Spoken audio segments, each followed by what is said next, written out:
the show. Friends, thanks for joining me here. By the way, Randy, good to see you.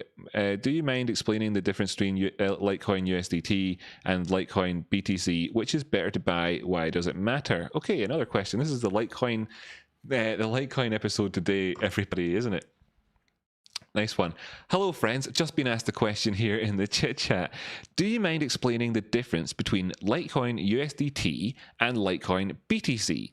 Which is better to buy? Why does it matter? So the question is asking here, what is better between buying Litecoin versus USDT, which is, of course, Tether US dollars. It's the US dollar cryptocurrency. It's effectively trading Litecoin versus the US dollar, or trading Litecoin versus Bitcoin.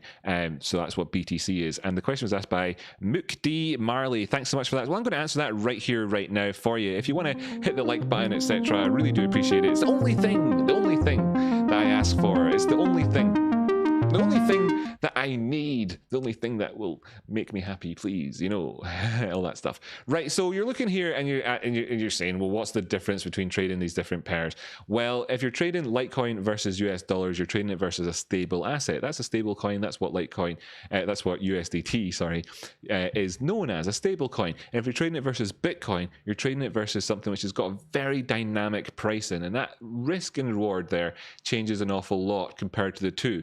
People call Bitcoin a risk-on asset. Really, overall, it is. What you're doing is you're assuming more risk by putting your money into Bitcoin than you would be if you were to keep it in dollars. That's the general idea with risk-on versus risk-off. And when you're looking at a trend in market, great. We're all taking advantage of that, and it's been fantastic.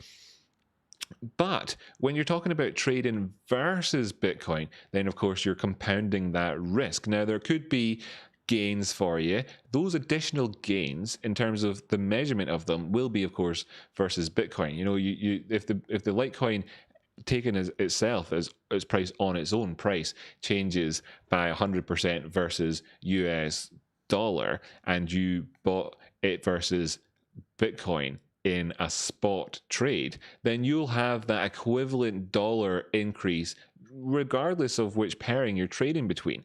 So what you could see is that if you started with dollars, so you had $1,000, you put it into USDT because you thought the Litecoin price was going up, and then the Litecoin price went up. Great. Or you put it into Bitcoin because you thought the Litecoin price was going up, and the Litecoin price versus dollars went up.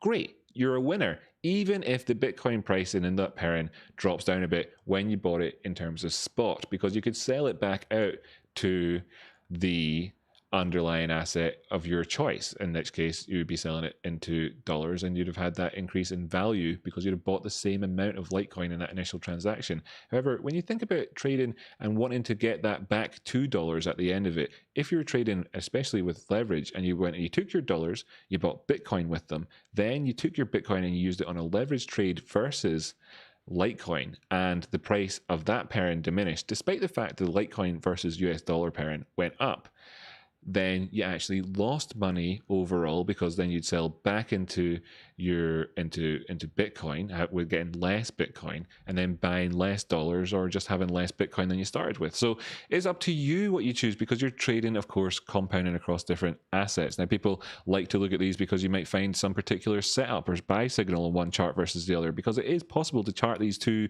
different racehorses against each other. However, it is like that extra layer of thought that goes into whatever you're doing, and that's why you find most of the liquidity on these pairs is actually on the Litecoin, or in terms of Litecoin, but any crypto is versus US dollar rather than Bitcoin, because people are, of course, aware of this dynamic, and rather than answer the question for their own needs, they really just think to themselves, I want more money, whatever that happens to be, and they're trading it versus the dollars. So it really depends on what you're thinking about. If your ultimate end goal is to have more of a particular underlying asset, the thing to do is to trade against that particular asset if you think that you've got a trend to exploit on that front.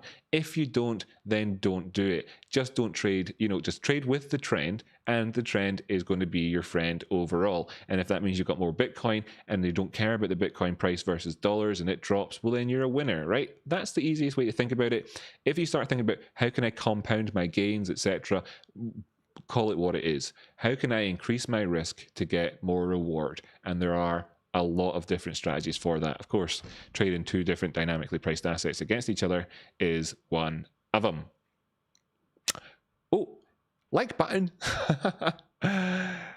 If you don't mind. Right. So how's everybody doing? Thank you, says David Rodriguez Alvarez. You're welcome, my buddy. Alex Harris, I loved it. Thanks. Excellent. And as well, hopefully Mook D. Marley got a good answer to his question there as well earlier on. So that's all good. That's excellent. Excellent stuff everybody's getting. Is that? Oh, hey, good to see you, Dom. We could, of course, take a look at FET versus USDT. Let's take a look at that, see if we can get some knowledge out of that. Please tell me what the indicator is on the side of the TA. So the thing on the right-hand side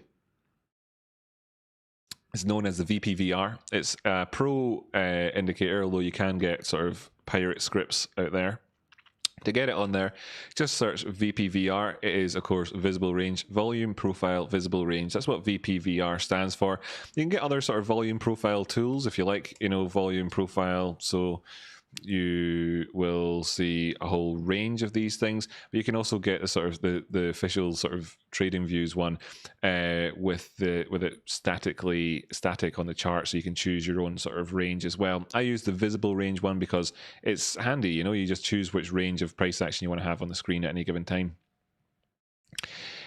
Bitcoin is a reflexive asset. Oh, getting a good answer in there from TradeSpot, and thanks very much for that. That's cool to that. That's cool. That's cool. Hope everybody here is aware of who TradeSpot is. He did a great video the other day with regards to it was for GME, but you could replace it with whatever asset it is that you're trading.